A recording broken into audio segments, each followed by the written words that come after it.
Hey guys, and welcome back to Bloke Box.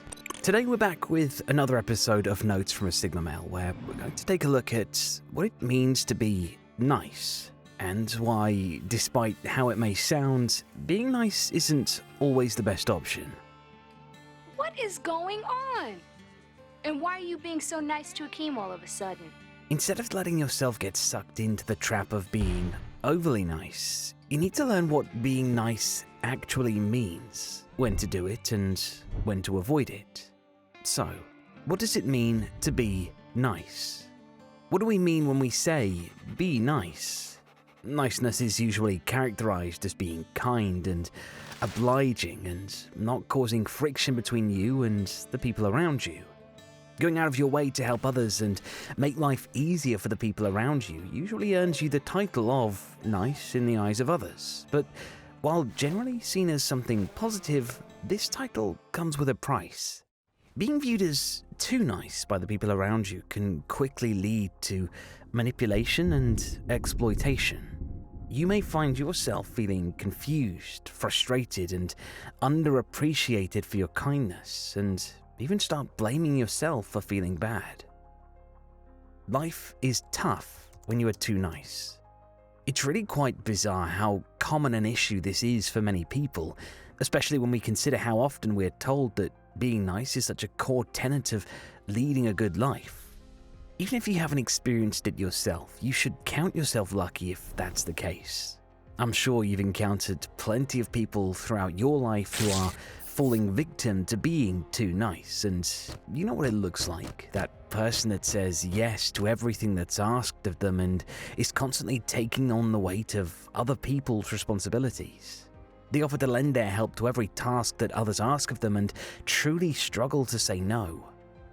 Oftentimes, these people accumulate the burdens of others over time and struggle to manage them all, until one day they reach the inevitable burnout. You see, being too nice and agreeing to constantly oblige others' wishes usually leaves you with very little time to reflect on your own needs and desires, let alone devote the time necessary to making sure that they are met.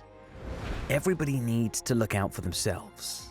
At the end of the day, nobody is going to be able to have your back for you as much as you can have for yourself. And constantly trying to please others is a surefire way to sabotage yourself in this regard.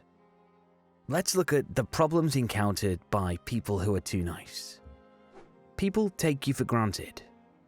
This is probably the most obvious negative effect of being overly nice all the time. You offer people your time and effort, but because you do so all the time, people don't take into consideration the weight and importance that this lost time has for your own life.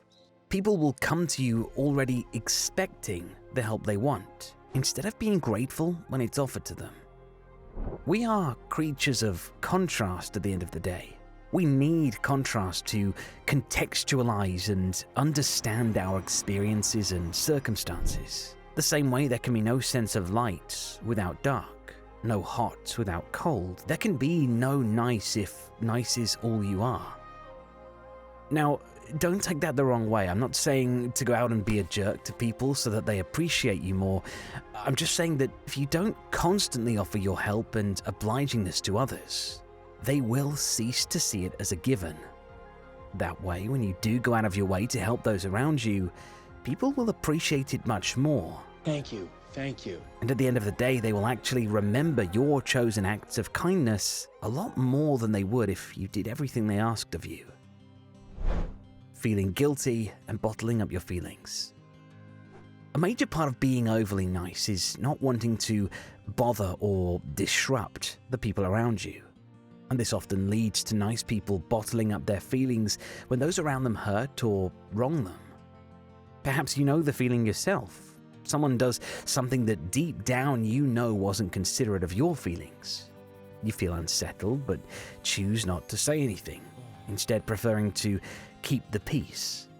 And this may seem all well and good in the moment, but don't be mistaken, these things build up. Over time, burying your grievances this way can lead to a snowball effect of negativity. You'll be carrying an ever-compounding burden inside yourself that will actually start to negatively affect your health if left unchecked for too long. Eventually, this may become too much and you'll feel yourself reaching a breaking point. Of all the overly nice people I've encountered throughout my time, they all reached this point without exception. Sure, it took longer for some than others, but the burden of repressing your feelings is a heavy one to carry. Remember, emotions are there for a reason. If you had a pain in your body that really hurt, you wouldn't continually try to ignore it. You would go to a doctor or get it sorted out. And emotions work in the same way. They are there to tell us where we stand within ourselves and our environment, and when we need to give attention to something in particular.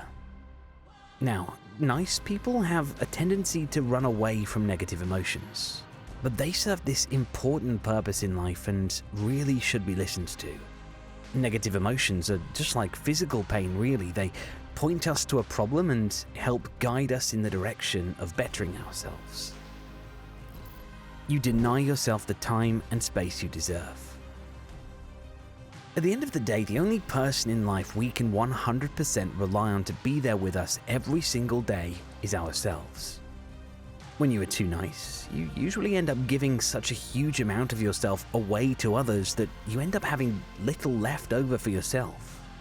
This really is one of the greatest tragedies of being overly nice. It's the fact that you lose out on all the time, energy, and resources that you give to others who may or may not even appreciate it. Self-care and prioritizing your own goals and needs is crucial to living a stable, satisfying life that is truly filled with growth and fulfillment. If you don't make sure to reserve some of your efforts for yourself, you may easily find yourself feeling hollow and disillusioned with life.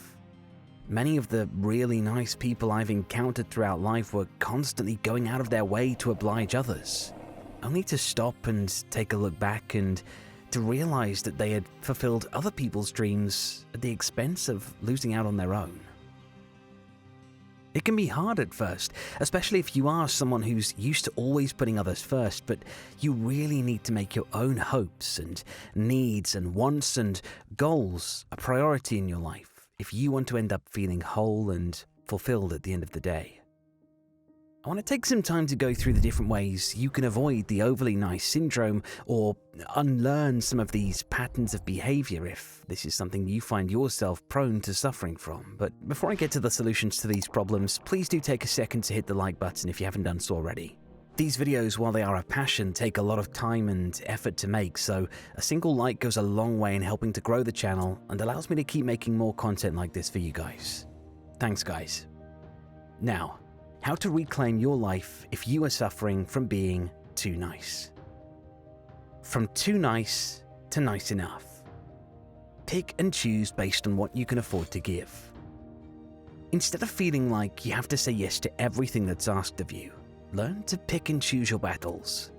This means making an effort to reflect on the personal resources, such as time and energy and even willingness you have to offer, and whether each given scenario is truly worth your involvement. And even if it's hard at first, this means turning down offering to help someone if you have a backlog of your own errands or tasks that you should really be taking care of. Learning to say no is a powerful lesson that we all have to undergo at a certain point in life. And the sooner you find yourself having learned it, the more time, energy, and confidence you'll find yourself having reserved for yourself. Pay attention to yourself. As we've discussed, being too nice usually means sacrificing your own wants and your desires. And in order to combat this negative habit, you need to set aside conscious time for you to ask yourself what is truly important to you. Validating your own existence and your own hopes and aspirations is crucial to making sure that you don't sacrifice them in the name of facilitating others' goals. Sure, you can lend a helping hand when the opportunity rolls around, but don't do this at the cost of your own fulfillment. Take regular time out of the rush of daily life to assess your goals, short-term, medium-term, and long-term, and ask yourself honestly if you are doing everything you can to achieve them. On paper, being too nice sounds like a made-up problem. the kind of thing you respond with in a job interview when they ask you what your greatest weakness is, but truly, being too nice is a curse that many people struggle with. If that's the case for you, don't worry, it's a lot more common than you might think. Just look out for the signs and take the steps I've shown you here. And with time and practice, you'll be able to halt your own negative patterns. Soon enough, you'll find yourself feeling less stressed, more appreciated by those around you, and with a lot more time and energy on your hands that you can devote to fulfilling your own path in life. Thanks again for tuning in to today's video. I hope you enjoyed this episode of Notes from a Sigma Male, and I hope you learned something valuable. And let me know about your struggles with being too nice in the comment section down below. Thanks again, guys, and I'll see you next time.